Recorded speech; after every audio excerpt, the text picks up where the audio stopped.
पहाड़ की गोद में हरे भरे खेत, खेतों से निकलती पगडंडियां, पेड़ों पर निकले सफेद फूल और कोपले, गांव के बाहर से निकलती नदी की धार। बताओ, ऐसा दिव्य नजारा देखा है पहले कभी?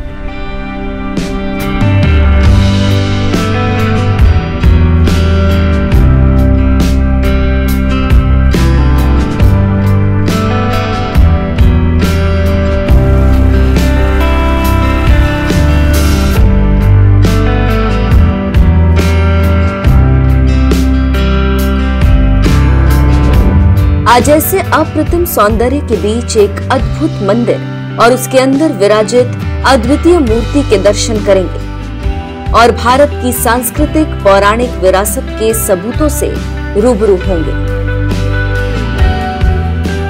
तो चलिए उत्तराखंड के बागेश्वर,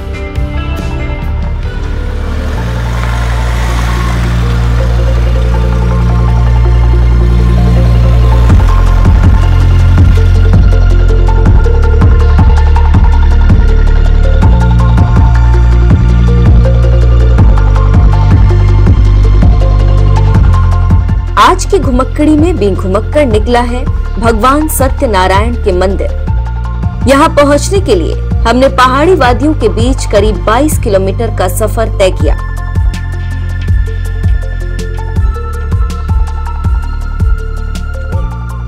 मैं बागेश्वर के एक बहुत ही खूबसूरत से स्थान पर पहुंच चुकी हूं।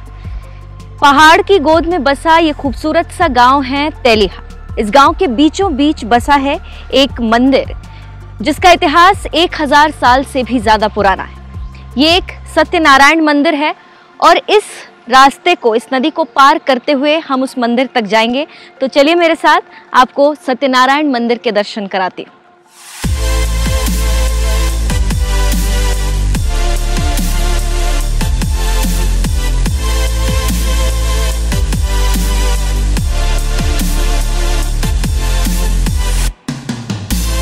गोमती नदी को छूता हुआ, उसके पानी को चीरते हुए हमारा कारवां आगे बढ़ा।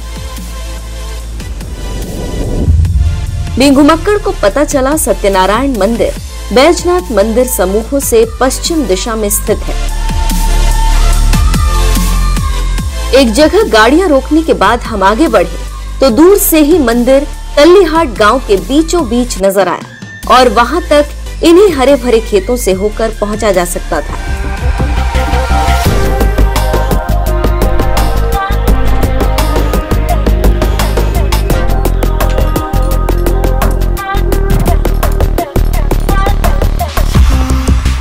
खेतों के बीच से होते हुए मंदिर तक पहुंचने में कुछ जगह दिक्कत हुई, लेकिन जब ये खूबसूरती देखी तो सब कुछ भूल गए। कुछ ही देर में बीं घुमक्कड़ की टीम सत्यनारायण मंदिर परिसर के अंदर पहुंच गई।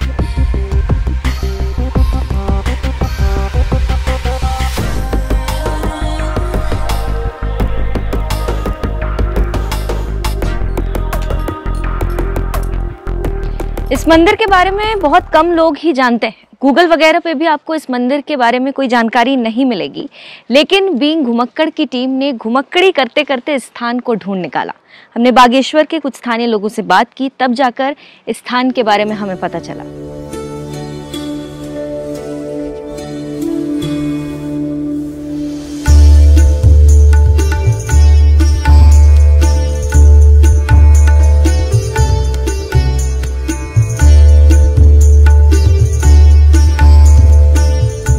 आप सोच रहे होंगे देवभूमि में बना ये कैसा मंदिर है और क्यों सिर्फ कुछ शिलाओं को आपस में जोड़कर एक मंदिर का स्वरूप दिया है। आखिर इस मंदिर की बनावट ऐसी क्यों है?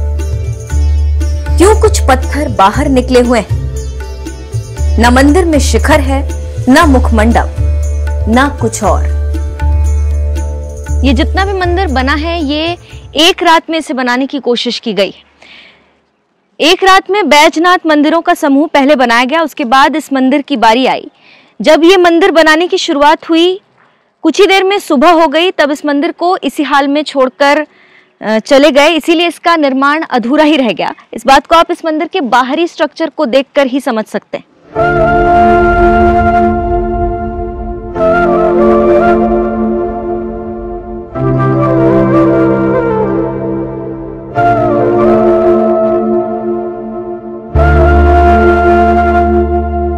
बैजनाथ मंदिर समूहों से कुछ दूरी पर बने सत्यनारायण मंदिर के इतिहास में और क्या कुछ दबा है, इन सवालों के जवाब जानने के लिए हमने बागेश्वर के कपकोट से पूर्व विधायक और इन इलाकों को करीब से जानने वाले ललित फास्वान से बात की।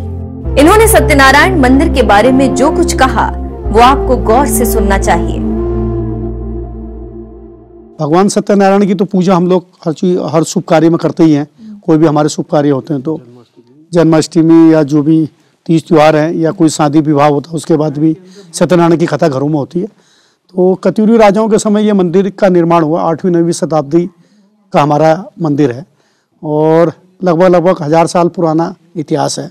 9 लाख कत्यूरियों की बात आती है क्योंकि हमारे एक भाई ने बताया भी था कि कार्तिकेय पुर जो शिव के बड़े पुत्र थे कार्तिकेय, उनके नाम से के कार्तिकेयपुर, जोशीमठ और ये जो राजधानियां बनी, जोशीमठ के बाद कत्यूरों की राजधानी यहाँ पर भी होना स्थापित है।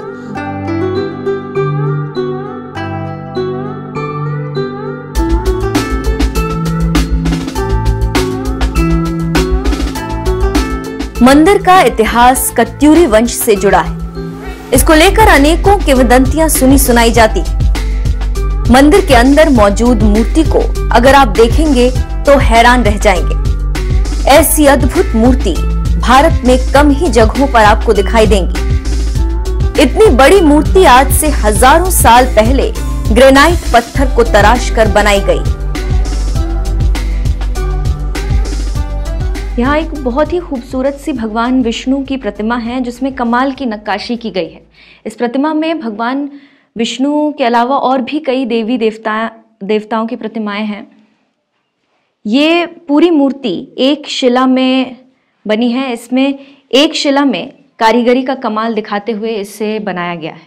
गोरखाओं के समय पे इन्होंने काफ़ी अत्याचार किया, हमारी मूर्तियों को खंडित किया, मूर्तियों को उठा के ले गए।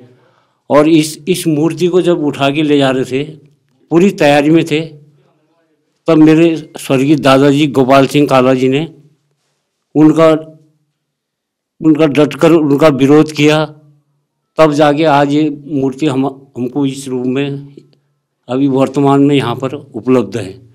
नहीं तो ये मूर्ति नहीं तो आज अब इसका कोई हमारे बीच में कोई अस्तित्व नहीं होता आज।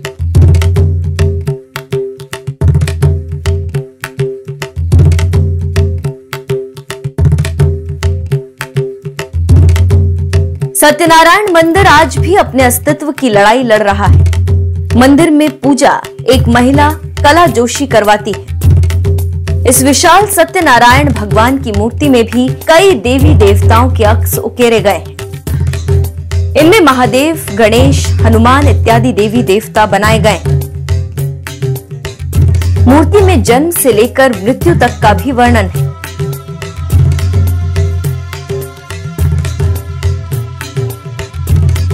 मंदिर के मौजूदा स्थापत्य में शिखर एवं गर्भगृह के पत्थर विलुप्त नजर आते हैं।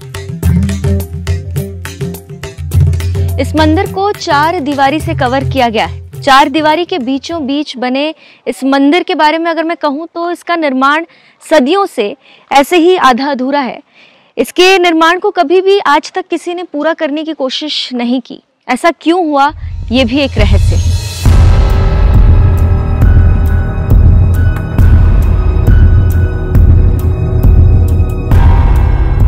ऐसा नहीं कि तल्लीहाट गांव में यही एक पौराणिक मंदिर है। यहाँ आपको कुछ ही दूरी पर लक्ष्मी नारायण मंदिर और राक्षस देवल या रक्षक देवल मंदिर भी नजर आएंगे। तल्लीहाट गांव की आबादी के बीच आज भी ये मंदिर अपने होने का प्रमाण देते हैं। इन सभी मंदिरों का स्थापत्य लगभग एक सा प्रतीत होता है। लक्ष्मी नारायण मंदिर के लिए कहा जाता है कि इसमें रेखा शैली का गर्भगृह और उसके पीछे पिरामिड के आकार की छत वाला मंडप है। मंदिर पर शक 1214 का अभिलेख अंकित है। वहीं राक्षस देवल मंदिर में भी रेखा प्रकार का गर्भगृह और पिरामिड शैली का मंडप है। मुख्य मंदिर का शिखर आमलक युक्त है। इन दोनों मंदिरों में अभी कोई पूजा नहीं होती। इसके अलावा यहाँ एक और मंदिर के अवशेष हैं। ये अवशेष हमें एक खेत के बीचों बीच मिले। ये शिवलिंग देख रहे हैं, कहते हैं किसी जमाने में इसकी बड़ी महत्ता थी। यहाँ महामृत्युंजय मंदिर हुआ करता था और ये शिवलिंग उसी मंदिर में विराजित था। ये हम लोग जो अपने लोगों से, बाप दादाओं से, बुजुर्गों से सुनते आ रहे हैं कि ये महामृत्युंजय का मंदिर था यहाँ पर, और अस्त व्यस्त हो चुका है। आप भी देख रहे हैं। कोशिश भी करी होगी आर्कियोलॉजिकल वालों ने, लेकिन इसको कर नहीं पाए अभी तक डिटेल अपडेट। अब मंदिर नहीं रहा। हाँ, मंदिर नहीं रहा, सिर्फ जो है शिवलिंग है। और लोग कहते थे कि भाई कत्यूरी राजाओं के समय उनके राजा के जितने भी वंश के लोग थे या रानी थी या जो भी थे, यही पर महामृत्युंजय जाप होता था। अच्छा। और पूजा पाठ शुद्ध अंतःकरण मन से वो लोग करते थे। तो जो उनकी मनोकामना होती थी उस मनोकामना को मांगते थे। तो हम लोग तो किंवदंतियों में इन चीज़ों को सुनते आ रहे हैं, आज भी सुनते आ रहे हैं, और अपने बाप दादाओं के मुँह से भी ये चीज़ें सुनते थे।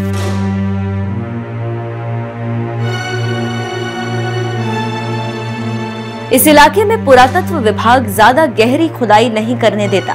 निर्माण कार्य भी एक सीमा में करने की अनुमति है। ऐसा क्यों होता है? जब हमने ये सवाल पूछा तो देखिए क्या राज की बात सामने आई।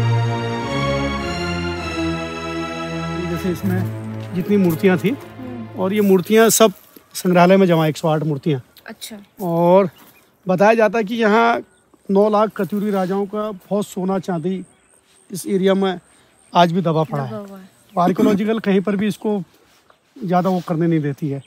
एक लिमिट उसमें है, खुदाई कर सकते हैं, उससे ज़्यादा आप खुदाई नहीं कर सकते हैं। और ये राजाओं का सेरा है।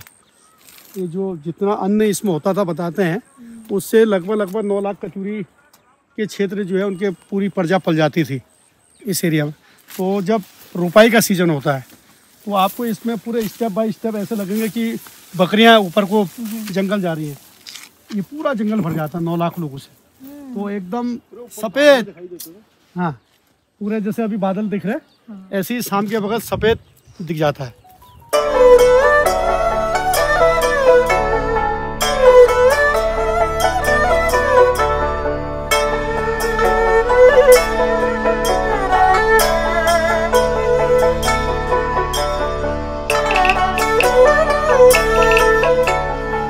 इसमें कोई शक नहीं, तल्लीहाट गांव गजब का खूबसूरत है। लेकिन मंदिरों की स्थिति को देखकर आप समझ सकते हैं कि इनकी खूबसूरती के साथ कितना बड़ा छल हुआ। इन पर इनकी पहचान बरकरार रखने पर बहुत काम करने की जरूरत है। समझ से परे है कि आर्कियोलॉजिकल सर्वे ऑफ इंडिया आखिर करता क्या है।